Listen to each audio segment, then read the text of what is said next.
Bonjour à toutes, bonjour à tous, je suis ravie de vous retrouver aujourd'hui pour une nouvelle vidéo sur le thème du self-love, vu qu'on est dans un mois d'amour, de Saint-Valentin, de fleurs, de roses, de cadeaux, etc.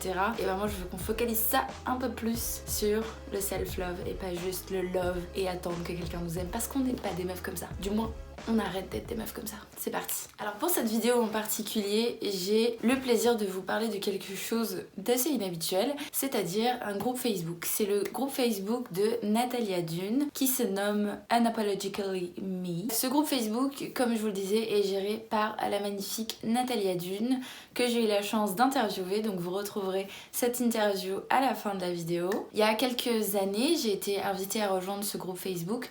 Donc de base, j'ai connu Natalia par rapport à son travail en tant que photographe. Donc c'est une photographe qui fait des photos boudoir. C'est un style de photo un petit peu intime et elle le fait vraiment dans le but d'aider les femmes à s'aimer, à avoir confiance en elles. Pourquoi je parle de ce groupe aujourd'hui? Parce qu'à mon sens, c'est vraiment un self-love repair. Vraiment. Je crois pas que le mot en anglais soit repair, parce que repair c'est réparer, mais genre un repère de self-love. C'est comme ça que je le vois vraiment. C'est un endroit où il y a que des femmes, où on prône la solidarité, où on prône la confiance en soi, l'amour de soi, l'estime, toutes ces choses-là. Et chacune s'entraide, est solidaire et met en avant sa véritable beauté intérieure et également sa beauté extérieure. Donc si vous avez vu ma vidéo sur les réseaux sociaux, ça rejoint ce que je disais à l'intérieur de cette vidéo, comme quoi on a l'opportunité de choisir ce qu'on regarde, on a l'opportunité avec les réseaux sociaux, malgré tout ce que l'on peut en dire, d'avoir au quotidien des choses positives. Et là en l'occurrence sur ce groupe, ça permet de cultiver au quotidien son amour de soi, sa confiance en soi, self-esteem, etc. Donc ceci pour ça que ça me semblait important de mettre ce petit bijou en lumière et de vous le présenter. Donc Natalia est également coach, elle fait des webconférences, elle publie tout un tas de choses afin d'aider le maximum de femmes possible. Je vais pas vous en dire plus parce que l'interview est complète et c'est pour ça que je voulais le faire, afin qu'elle puisse vous dire elle-même avec ses propres mots pourquoi elle a créé ce groupe, comment c'est venu, quel est son objectif, etc. et qui elle est aussi. C'est une personne magnifique et je me sens vraiment reconnaissante d'avoir eu la chance de l'interviewer, même si je ne suis pas journaliste, ce n'est pas mon métier d'interviewer les gens. J'ai fait de mon mieux, donc j'espère que ça ira et je vous laisse tout de suite avec l'interview. C'est parti.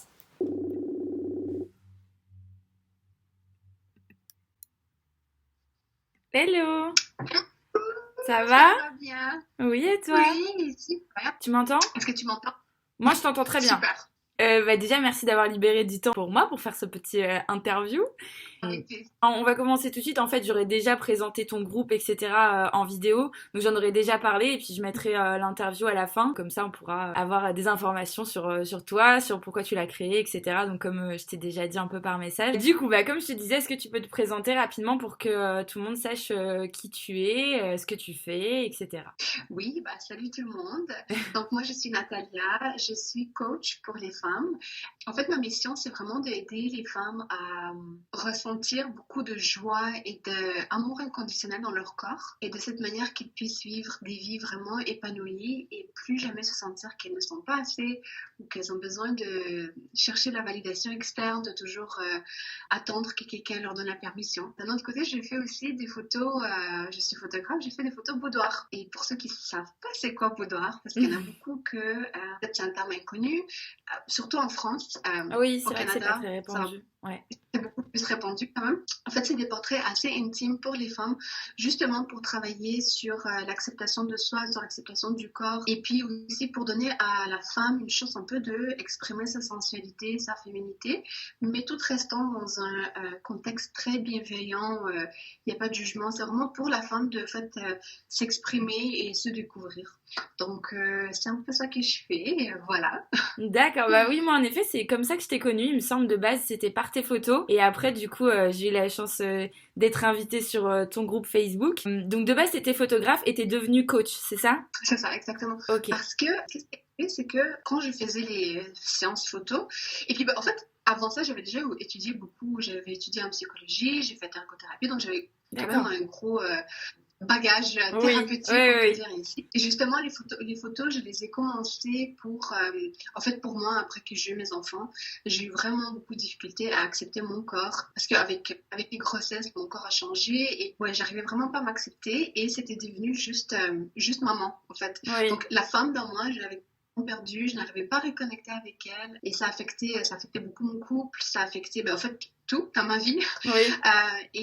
Donc, un peu les photos boudoir justement pour explorer ce côté au début de moi, mais aussi pour, je me suis dit que je suis probablement pas la seule à passer à travers ça. C'est Donc clair. vraiment pour créer un espace très bienveillant pour les autres femmes qui passent peut-être par une situation similaire, qu'elles soient mamans ou pas. Donc c'est comme ça que c'est parti la photo boudoir pour moi. D'accord. Après, je me suis rendue avec des années que à chaque fois que j'ouvrais la porte pour avoir une discussion autour de ça avec chaque femme avec qui je travaillais, il y avait beaucoup de choses en fait qui en ressortaient et je pouvais pas accueillir tout Ouais. dans le contexte d'une session de photos. Oui, je comprends. Donc c'était un petit peu une progression très naturelle en fait. Ouais. De aller vers le coaching après les photos parce que j'ai vu vraiment qu'il y avait un très grand besoin autour de ça. Ouais. Donc oui, alors là, je me suis lancée dedans et j'adore.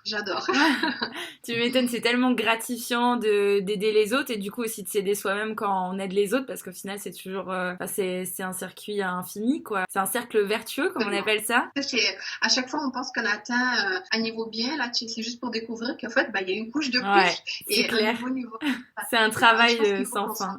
Ouais. Du coup, ma prochaine question, tu as un peu répondu en fait parce que je voulais te demander qu'est-ce qui t'avait donné envie de créer ce groupe, mais du coup, tu nous dis que c'est par rapport à la photo et aux besoins que t'as constaté suite à tes séances de photo, c'est ça? C'est ça, mais en fait, le groupe aussi, c'est un peu comme ça que c'est venu. Initialement, c'était vraiment parce que il y avait beaucoup de mes clientes qu'elles ne voulaient pas que je partage nécessairement leurs photos sur Instagram ou sur Facebook, ce que je comprends. Parce que c'est quand même des portraits très très intimes, donc elles n'étaient pas à l'aise. Beaucoup de femmes qui viennent me voir, par exemple, je ne vais jamais partager les photos sans la permission de la femme. Oui, donc j'ai eu permission écrite de qui j'ai partagé les photos. Alors, puisque c'est quand même très intime comme travail, il y a beaucoup de femmes qui le font juste pour elles, elles ne veulent pas que ce soit partagé. Et je me suis dit, écoute, si je lance un groupe Facebook privé que pour femmes, pour vraiment parler de sexualité, et puis qu'il y ait des femmes qui n'avaient peut-être pas nécessairement envie de partager au grand public leurs photos, mais qui voudraient quand même peut-être partager et tout, qui se sentent en sécurité, voilà, ça a super bien marché avec beaucoup de clientes, et c'est très à l'aise que je partage ça dans un groupe fermé que pour femmes.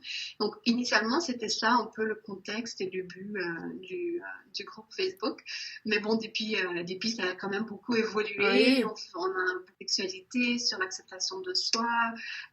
Je fais toujours des lives, je parle de différents sujets aussi pour aider tout le monde à se ancrer plus dans l'amour de soi.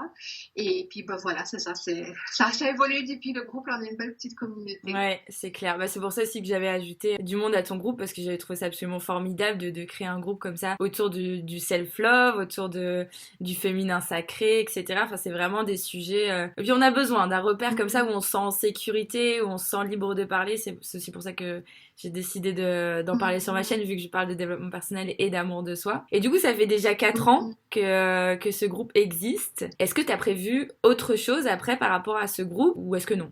En fait, pour le moment, écoute, j'avais commencé à faire des cercles de femmes parce que vu que ça fait pas longtemps que je suis en France, oui, que je me suis établie et tout, j'ai commencé à faire les cercles de femmes, mais en perso. Et puis voilà, il y avait tout le confinement qui est arrivé et donc ça n'a pas marché. Mais j'ai déjà fait quelques cercles de femmes, en fait, pour la peine du des petits événements comme ça. Donc je fais virtuel. Je pense peut-être en faire plus. Je ne sais pas vraiment au niveau du temps comment ça va marcher. Et puis pour le moment, c'est vraiment... J'ai fait le coaching, j'ai fait la photo. Le groupe Facebook, en fait, je compte le laisser gratuit parce que je pense que c'est pas tout le monde qui peut nécessairement payer du coaching. Et puis, je veux quand même contribuer. Je veux quand même que tout le monde ait accès à des ressources, à de l'information. Et c'est tellement important qu'on grandit tout ensemble. Il y a tellement de compétition entre femmes, il y a tellement de juges. Et tu veux créer un environnement. Il n'y a pas de ça, où on est vraiment tous dans la bienveillance, dans l'acceptation, où on s'entraide. Et je crois sincèrement que si les femmes, elles apprennent à s'aimer, elles apprennent à aimer leur corps, à ne plus chercher toujours la validation externe, courir ce sac de s'il te plaît, aime-moi, s'il te plaît, aime-moi, dis-moi que je suis belle. Mais imagine combien d'énergie ça libère chez la femme. Pour qu'après ça, elle puisse créer la vie de ses rêves. Parce que si admettons, tu as 10 petits coins d'énergie par jour et tu en dépenses 8 pour te calmer parce que tu te sens pas insécure, tu te sens pas assez. Tout ça gruge notre énergie, en fait. Donc, ça enlève beaucoup. Il te reste juste 2 petits coins pour créer la vie de tes rêves, pour donner autour de toi, pour vraiment être bien. Et puis, moi, juste se libérer tout ça. Oui, Et chaque femme, elle avait juste toutes les déjà disques. s'enlever cette charge émotionnelle. Je Ouais, pense qu'on transformerait le monde, en fait. ouais, Donc, complètement. oui, le groupe Facebook, pour le moment, c'est sûr que je le garde gratuit. J'ai aucune intention je sais pas, de le remplir, parce que je pense que c'est important de créer vraiment des Oui, oui. ambiances Non, comme ça après, pour tout le monde. la question n'allait pas dans le sens est-ce que tu veux faire quelque chose de payant, mais c'était plutôt est-ce que, en gros, tu as Ah, d'autres projets en plus de ce groupe Facebook qui est déjà absolument génial et qui, t'as raison, il faut le laisser donc, gratuit, c'est certain. Enfin, c'est tellement important que tout le monde, comme tu dis, puisse bénéficier de ça parce que on a une journée avec très peu d'heures finalement et c'est important de mettre à profit toutes ces heures et surtout de mettre à profit notre énergie dans des choses positives et dans des choses qui nous font avancer plutôt que de passer, comme tu dis, à se calmer parce qu'on a des angoisses ou des insécurités, c'est clair. Donc voilà. oui, et à se rabaisser, en fait. Et à se rabaisser, parce que Ouais, quand on se rabaisse et on se sent insécure, on ne crée pas de la même manière que si on est sûr de soi ou si totalement. on est bien dans notre peau, on se sent, on sent qu'on a de la valeur. Ben, en fait, tout le monde, on a toute de la valeur, c'est juste que Oui, des fois on mais l'oublie. faut le Moi, voir. le groupe, pour rappeler, pour nous Ouais, rappeler, écoute, on a toutes de la valeur. ouais, On est tous aimables, on est toutes belles de notre manière, donc c'est vraiment pour, en fait, pour rappeler ça aux femmes. ouais. Et c'est Et important. bon, bonne C'est important question. de s'en souvenir. Oui. Ouais, Et merci pour ta question au niveau des projets. Ben, en fait, je sais pas, je suis en train de travailler sur différentes choses. Je pense peut-être offrir des cours bientôt. ouais, Justement, ça serait des petits cours plus courts pour les gens qui n'ont pas nécessairement l'investissement pour faire pour le coaching, d'accord. mais qui veulent quand même commencer à apprendre sur elles-mêmes. Donc, ça pourrait être une bonne idée. Ça va venir sûrement au courant de cette année. Et j'aimerais vraiment, mais on va voir quand ça stabilise un petit peu avec toute la situation du Covid, en fait, c'est de faire des retraites pour les femmes, justement Oui, pour travailler sur l'amour de soi, sur la sexualité, puisque ça, c'est en fait, un autre sujet qui vient souvent et qui sont très reliés, en fait, parce oui, qu'il y a beaucoup de femmes qui ont énormément de tabous autour de leur sexualité, ouais, qui ne la vivent pas d'une manière qui n'arrivent pas à demander et réclamer du plaisir oui, qu'ils méritent. Elles pensent souvent peut-être pas pour faire une performance, pour plaire à leur partenaire. Et il y a beaucoup de femmes qui sont très bloquées à ce niveau-là. mm, Et en même temps, si on n'ose pas, si on n'accepte pas notre corps, ce n'est pas bien, c'est très difficile de s'ouvrir au plaisir et c'est très ouais. difficile de s'ouvrir à notre partenaire. Et c'est très Encore une difficile fois, c'est de s'ouvrir à tout finalement parce que, enfin, moi je suis persuadée que tout découle de l'amour de soi, que c'est vraiment la base et que finalement, si on n'entretient pas cet amour envers nous-mêmes, et ben personne va le faire et du coup on sera en manque d'amour et donc forcément tous les plans de notre vie, que ce soit sexuel, que ce soit professionnel, que ce soit relationnel en général, ils seront impactés. Donc ouais, je suis totalement d'accord avec ça. Tout découle de notre relation à nous-mêmes. absolument, Incroyable. c'est la base de tout en fait. Ouais. Si on ne croit pas en nous, on ne va pas nécessairement, je sais pas, réaliser nos rêves. Oser aller chercher On va ce peut-être, qu'on mérite. c'est ça, exactement. Peut-être on va entretenir des relations qui ne nous supportent pas, peut-être des relations qui sont plus abusives, qui sont plus Ouais. toxiques parce qu'on ne croit pas qu'on mérite mieux.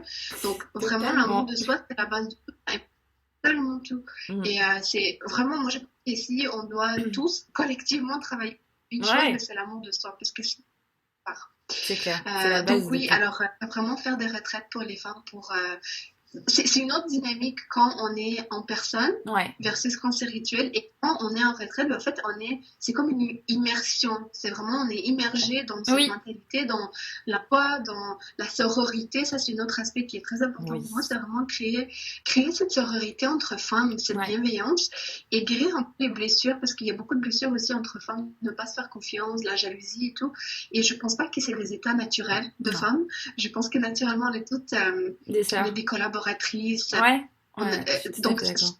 c'est juste se réaligner, se rééquilibrer. Et je pense que quand on est dans un milieu comme ça qui invite la bienveillance, naturellement, ça fait ressortir ce côté de nous. Ouais. Et plus on le cultive, plus il commence à faire partie de nous, de la vie de tous les jours, en fait. Ouais. Et en le cultivant, en même temps, on le active chez les autres personnes autour de nous. Quand tu souris, et même si tu souris à personne, juste t'es dans ta voiture, tu vas au travail, tu souris, il y a des gens qui se mettent à sourire. Et c'est la magie d'émettre des énergies Exact. positives, des énergies d'amour, c'est que ça se transmet. Et ça, c'est beau quand même de se dire Ah qu'on peut oui. transmettre aussi facilement qu'avec un sourire, par exemple. C'est ouais. Je pensais justement à ça il y a quelques jours, aux relations par exemple abusives dans lesquelles on peut aller parce qu'on n'est pas conscient de sa valeur. Et je me disais que des fois, ça ressemble, comme la dépendance affective, c'est une dépendance. Et ça ressemble vraiment au fait d'avoir besoin d'être dans un milieu sain, comme quand tu vas un peu en désintox. Et ben, je pensais à ça, genre, une sorte de parallèle pour quand t'es dépendant affectif, avoir une sorte de désintox, te réancrer avec la réalité, te reconnecter avec toi-même et arrêter d'être dans des spirales justement toxiques, abusives, etc. Et du coup, j'ai l'impression que ça fait totalement un lien avec ce que tu veux mettre en place. Et je pense que ça va aider énormément de gens d'avoir justement un espace aussi physique, parce que là c'est un espace virtuel que tu as créé, mais après un espace physique aussi où on peut prendre soin de soi et apprendre à s'aimer, à se reconnecter à soi. Donc je pense que ça va être vraiment, vraiment génial. Donc voilà. On va espérer que ça va aller un peu mieux, que tout va se stabiliser et puis je vais avoir la chance de pouvoir créer ça. Oh ben j'ai bon Je espoir. pense qu'on en avait mais De quoi? voilà, on va espérer le mieux. Oui, oui, oui, bah de toute façon on reste une vision optimiste et une vision positive de la chose. De toute façon ça peut que aller en s'améliorant au bout d'un moment, on est d'accord. Ça peut que s'arranger. Donc moi je suis persuadée que ça va aller mieux. Et puis de toute façon, malgré tout ce qui se passe, on a quand même la chance d'être dans un air où on se rapproche de plus en plus du spirituel, on se rapproche de plus en plus, on apprend de plus en plus que c'est important de se connaître et de s'aimer. Donc je pense que... J'ai dit, il y a un éveil qui se fait et de plus en plus de gens qui prennent conscience de beaucoup de choses. Et puis je pense qu'une grande partie de prendre conscience, c'est aussi prendre responsabilité. Et c'est responsabilité de sa vie. De cultiver l'amour de soi. Donc, c'est pas attendre que quelqu'un vienne pour nous donner cet amour de soi. Non, ça parce que c'est personne d'autre qui peut donner. C'est à nous de le cultiver, c'est à nous de le bâtir. Et plus on prend responsabilité, et bien plus on est capable de vraiment être authentiquement nous. Parce qu'on n'est plus en train de chercher au fait que quelqu'un d'autre vient nous apporter ça. Là, on le génère. On n'est plus en train d'attendre que quelqu'un nous sauve, on se sauve nous-mêmes. De toutes les façons, c'est pas la responsabilité de personne de venir nous sauver. Non, il y a aucune, ça c'est mais je crois qu'il y a aucune âme qui est venue sur Terre et s'est dit écoute, je vais venir sur Terre pour aller sauver cette personne-là. Non, et en même temps, en devoir sauver l'autre personne, on assume que cette personne c'est une victime qui n'a aucun pouvoir. Alors là, il faut qu'on aille la sauver. Mais non, on est tous hyper puissants. Tous, on est tous des âmes, on est tous énergétiques, des êtres énergétiques, on a une puissance mais énorme. En sauvant les autres, on leur enlève cette puissance et on enlève la chance d'explorer et de faire grandir cette puissance interne. Donc, il n'y a personne de nous qui doit sauver qui que ce soit. Ça ne veut pas dire qu'il faut pas qu'on aide ou qu'on dit juste là c'est juste... Et puis il y a une différence entre aider et faire à la place de la personne. C'est pas la même chose. Exactement. Il y a une question que je voulais te poser, c'était par rapport au titre. Titre que j'ai du mal à prononcer, c'est Unapologetically Me. Et du coup, vas-y, dis-le. Unapologetically Me. Ah voilà, tu le dis mieux que moi forcément. Oui, parce que détail important aussi, c'est que souvent tu parles anglais la plupart du temps sur ton groupe. Oui, parce que j'étais à Montréal avant et en fait dans mon groupe il y a des gens de partout. Il y a des gens vraiment des États-Unis, du Canada, de l'Inde, j'ai des filles d'Australie. Vraiment, c'est très multiculturel, donc je ne voulais pas les limiter. C'est pour ça que je pense en anglais, c'est juste plus facile. Mais il y a des filles aussi qui parlent juste français et il faut traduire. Du coup, et ils laissent des commentaires en et je leur réponds toujours en français. Et il y a quand même une grande communauté là-dedans qui sont ou bien françaises ou bien de Montréal. Et à Montréal, il y a beaucoup de gens qui parlent français de toute façon. Donc, veux pas, si quelqu'un vient rejoindre et il parle que français, ça va, on peut écrire en français. Il y a des gens qui vont... il va quand même y avoir beaucoup de monde qui vont comprendre et qui vont répondre aussi. C'est important de préciser que c'est pas grave parce que tu parles aussi français et que tu réponds aussi en français et que en général il y a toujours moyen de traduire assez facilement. Même Facebook propose de traduire finalement des posts de manière automatique aussi des fois, donc c'est important de le préciser, elles seront pas perdues. C'est pas mal, leurs traductions sont quand même pas mal. Oui, dans l'ensemble, moi je trouve que c'est compréhensible, donc Et du coup le titre.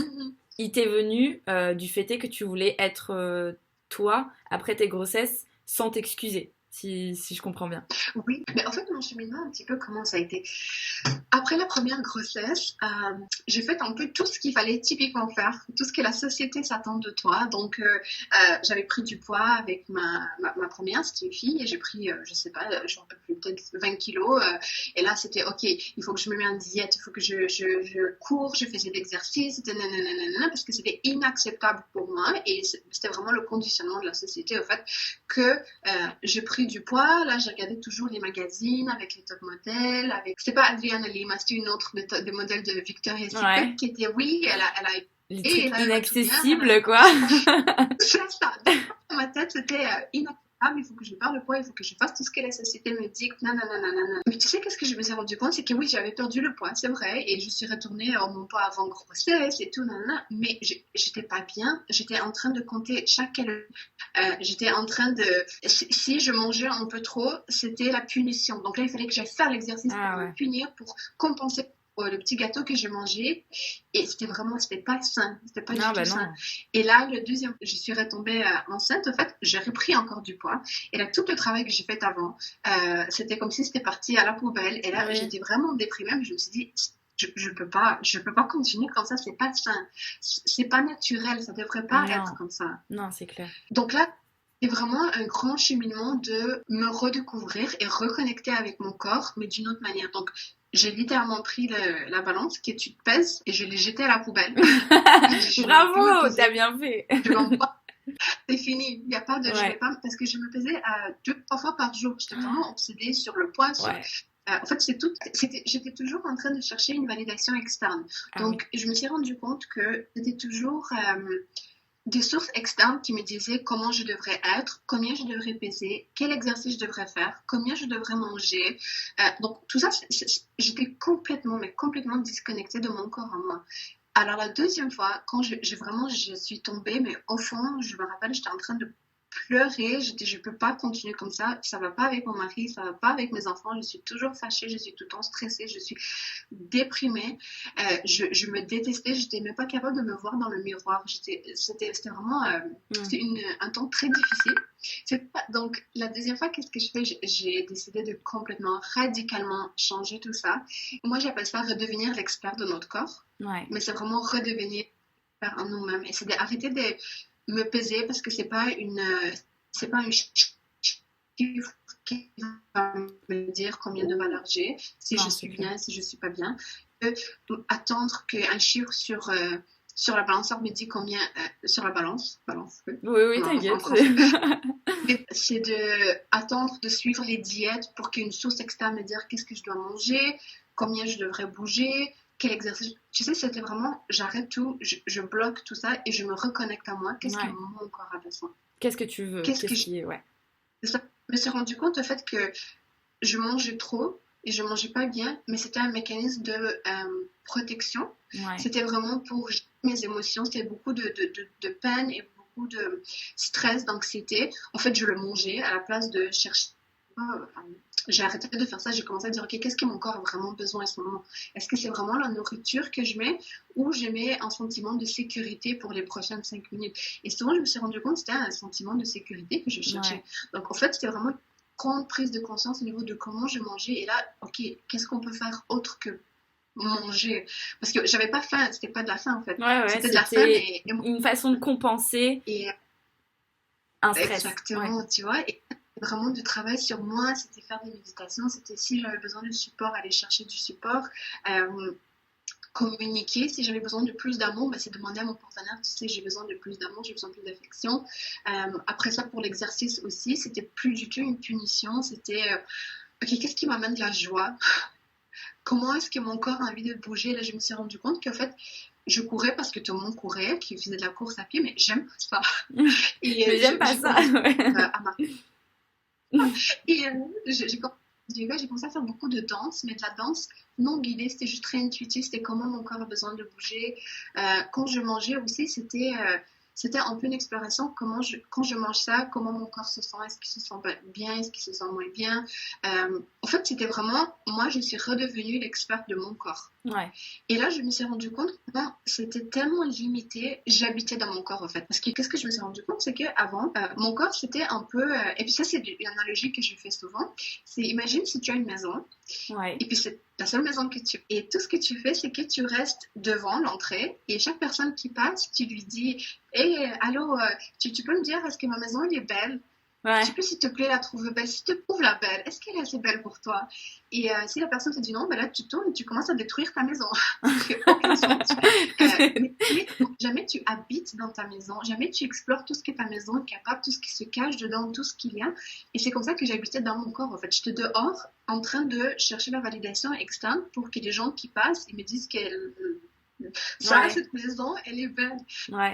Parce que notre corps, c'est la maison de notre âme. C'est Ouais. là Ouais, que c'est notre clair. âme est pour qu'on puisse expérimenter cette vie, en fait. Mm. Et une fois que tu commences à reconnecter à ton corps à ce niveau-là, ben, tu réalises que ton corps est capable de tellement de choses, de tellement de plaisir, de tellement de joie, et Ouais. que tu es là pas pour être une décoration et Mm. faire plaisir aux autres, mais vraiment pour expérimenter la vie. C'était un grand changement à ce niveau-là. Je suis vraiment désolée, mon téléphone a sonné et je... Mais non, ça va, t'inquiète, ça on peut pas contrôler, c'est des choses. Du coup, est-ce que tu peux juste répéter la fin de ta phrase parce que je crois que ça... En fait, c'était ça, c'était juste redevenir un peu l'expert de notre corps, de se reconnecter. Et puis réaliser que notre corps est capable de beaucoup plus que juste être joli et être une décoration. Parce que c'est pas le but de notre corps. Notre corps, on n'a pas nos corps pour être joli pour quelqu'un d'autre. Non. Ouais. Nos corps, c'est pas leur but. C'est vraiment, Un outil. c'est la maison de notre âme Ouais. pour qu'on puisse vivre cette vie et créer et aimer et expérimenter et ressentir. Notre corps sont tellement capables du plaisir, de la joie, de l'amour, et ça dépend qu'est-ce qu'on ancre en fait. Donc c'est ça, c'était une redéfinition de la relation avec le corps. Bah je trouve que c'est une très très belle métaphore et j'ai même envie d'ajouter une petite chose, tu sais, par rapport aux limites que l'on croit avoir et qui sont totalement imaginaires finalement, parce que enfin c'est nous qui créons ces limites, c'est nous qui créons ces barrières. Et avec la métaphore de la maison, je dirais même que ta maison, tu peux la percevoir toute petite. Alors qu'en fait, comme tu dis, quand tu commences à rentrer dedans et à la découvrir, bah, tu peux te rendre compte que les pièces, elles peuvent s'élargir, que tout est modulable et que tu peux faire beaucoup plus que ce que tu crois être parce que tu vois ta maison que de l'extérieur, quoi. Donc, voilà. Mais en tout cas, je trouve que c'est une très très belle métaphore. Absolument. Ouais. Je trouve ça aussi magnifique et de toute façon, à partir du moment où on commence à mettre un pied là-dedans, à se rencontrer soi-même, on se rend compte qu'en fait, il y a des choses magnifiques qu'on n'arrivait même pas à imaginer auparavant et on change totalement sa perception du monde finalement. Non, absolument. Ouais, du coup, j'aimerais faire un petit point sur le groupe pour y rentrer. Il faut absolument être invité ou on peut demander à le rejoindre de nous-mêmes sans même connaître quelqu'un. On peut demander à le cliquant.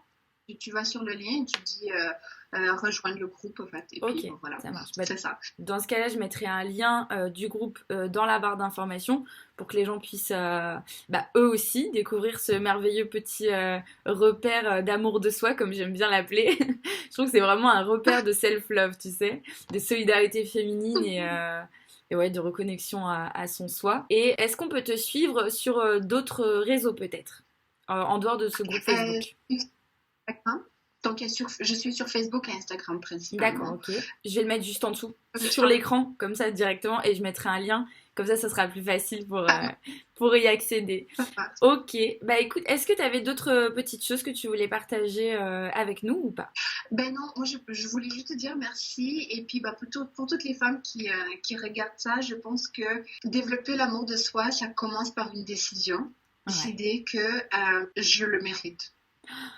Et je le mérite et c'est là qu'on part, c'est un cheminement. Je mérite cultiver ça chez moi, je mérite avoir plus d'amour, je mérite d'avoir la vie dont je rêve.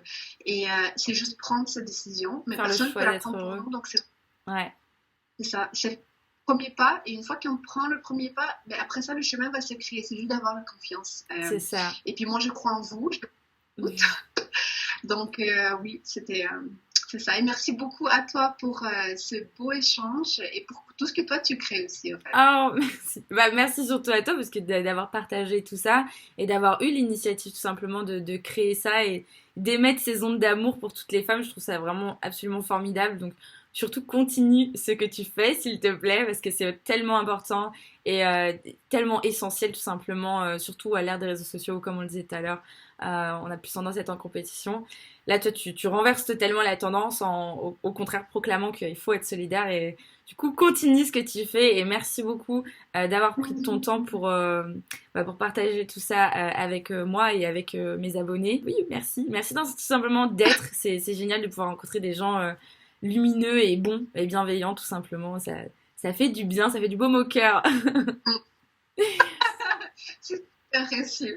Ouais. Merci. C'est vrai, je te remercie pour cet échange. Je vais arrêter l'interview ici. Et puis du coup, pour tous ceux qui ont envie de te rejoindre, je mettrai tous les liens dans la barre d'infos. Si, ils pourront aussi peut-être prendre rendez-vous pour une séance de photos boudoir, si tu as encore des disponibilités. Ah, ça me ferait super plaisir. Hein. Ça me ferait n'importe là, ça me ferait super plaisir. Si vous voulez rejoindre le groupe, venez. Je suis vraiment contente. Et puis pour les photos aussi. Je mettrai tous ces petits liens dans la barre d'infos. Je te remercie. Je te souhaite une très très bonne soirée et à très bientôt. Du coup, j'espère que j'espère te revoir bientôt au téléphone tout simplement ou par message comme d'habitude. Bonne soirée à toi. Ciao. Merci beaucoup.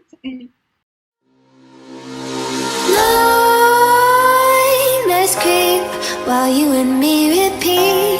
This bittersweet heat is suffocating.